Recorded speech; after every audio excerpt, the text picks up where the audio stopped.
বাংলাদেশের mobile financial service নগদের অ্যাপকে অনিরাপদ বা হার্মফুল হিসেবে চিহ্নিত করেছে tech giant Google. Lakh lakh Android ব্যবহারকারীকে নোটিফিকেশন পাঠিয়ে অ্যাপকে আনইনস্টল বা ফোন থেকে সরিয়ে ফেলার জন্য সতর্ক করেছে গুগল। গুগলের প্লে প্রোটেক্ট সিস্টেম থেকে পাঠানো এই সতর্কবার্তায় বলা হয়, এই অ্যাপটি আপনার ডিভাইসকে ঝুঁকির মধ্যে ফেলছে। নোটিফিকেশনে আরও উল্লেখ করা হয়, অ্যাপটি ব্যবহারকারীদের ব্যক্তিগত তথ্য যেমন SMS, ছবি বা কন্ট্যাক্ট লিস্ট চুরির চেষ্টা করতে পারে। এই স্পাইওয়্যার জাতীয় আচরণের কারণে গুগল এটিকে একটি রিস্ক বা ঝুঁকি হিসেবে শনাক্ত করে এবং ব্যবহারকারীদের দ্রুত অ্যাপটি মুছে ফেলার পরামর্শ দেয়। এই সতর্কবার্তার পর থেকেই সামাজিক যোগাযোগ মাধ্যমে ব্যবহারকারীদের মধ্যে ব্যাপক উদ্বেগ ও মিশ্র প্রতিক্রিয়া দেখা দেয়। এদিকে গ্রাহকদের উদ্বেগের মুখে তাৎক্ষণিকভাবে একটি বিবৃতি দিয়েছে নগদ কর্তৃপক্ষ।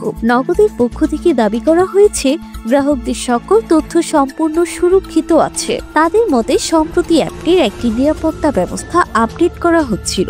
এই আপডেটের সময় গুগলের স্বয়ংক্রিয় নিরাপত্তা ব্যবস্থা বা প্লে প্রোটেক্ট সিস্টেমটি ভুলবশত একটি ফলস পজিটিভ অ্যালার্ম জেনারেট করে। নগদ কর্তৃপক্ষ গ্রাহকদের আতঙ্কিত না হওয়ার অনুরোধ জানিয়ে বলেছে, তারা বিষয়টি সমাধানের জন্য গুগলের সঙ্গে সরাসরি যোগাযোগ করছে এবং দ্রুতই এই সতর্কবার্তাটি অপসারিত হবে বলে তারা আশা করছে। প্রযুক্তিগত ত্রুটি নাকি সত্যিকারের নিরাপত্তা ঝুঁকি, এই বিতর্কের মাঝেও গুগলের মতো প্রতিষ্ঠানের সরাসরি এমন সতর্কবার্তায় দেশের ফিনটেক খাতের নিরাপত্তা ব্যবস্থা নিয়ে নতুন করে প্রশ্ন উঠেছে। এবার সকল সন্দেহের নির্ভেদ করে ফিনটেক প্রতিষ্ঠান নগদ কি জবাব দেয় তাই দেখার অপেক্ষা।